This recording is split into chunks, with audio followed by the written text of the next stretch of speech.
Hey everyone, this is a video about how to do a drawing of a seahorse. It goes along with the book All About Seahorses and my other video where we talk about the different facts that we've learned.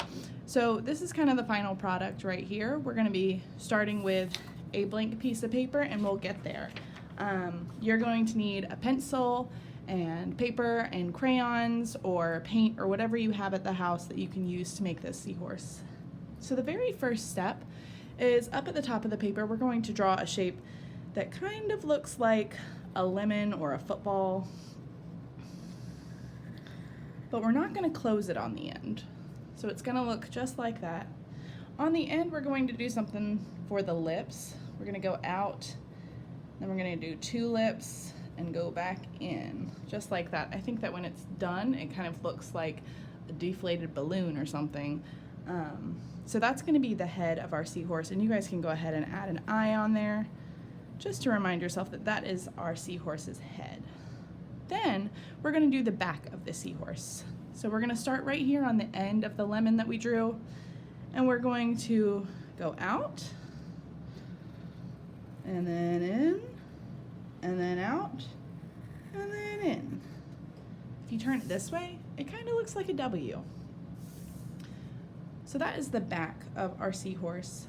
Now we're going to do the belly of the seahorse. We're going to start like halfway in the middle of the head, and we're going to go out this way, and then we'll go in, and then it's going to meet right about here for the tail.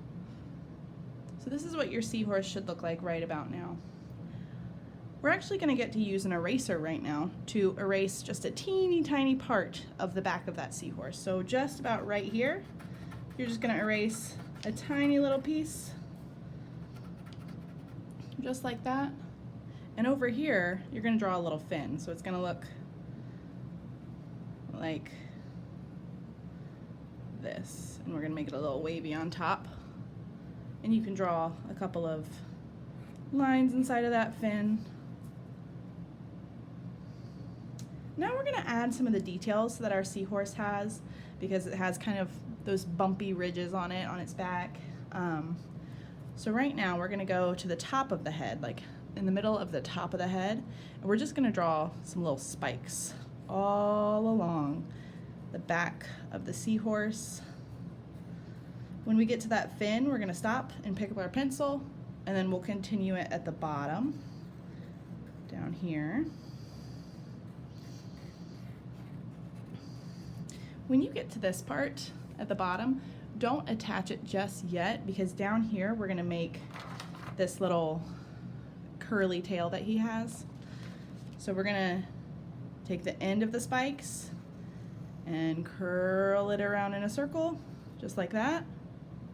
And then we're going to go the other way. So around in a circle, just like that.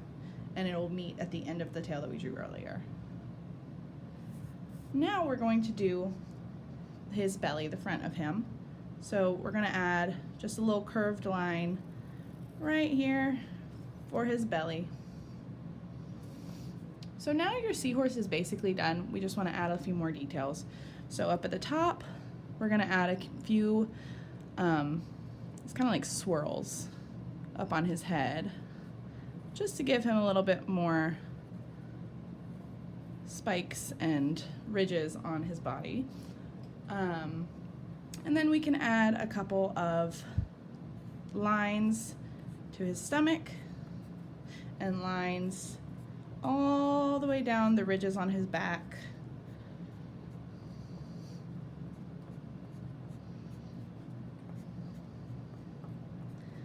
And even onto that curly tail that we drew, we can draw lines down there. So now your seahorse is just about done. All you have to do now is add details to the background and color it and add anything you want to make it look like he's in his habitat of the ocean. So one thing that I did for my picture is over here I drew some coral. You could also draw some seaweed, and down at the bottom I drew some sand. So you could add that to your picture.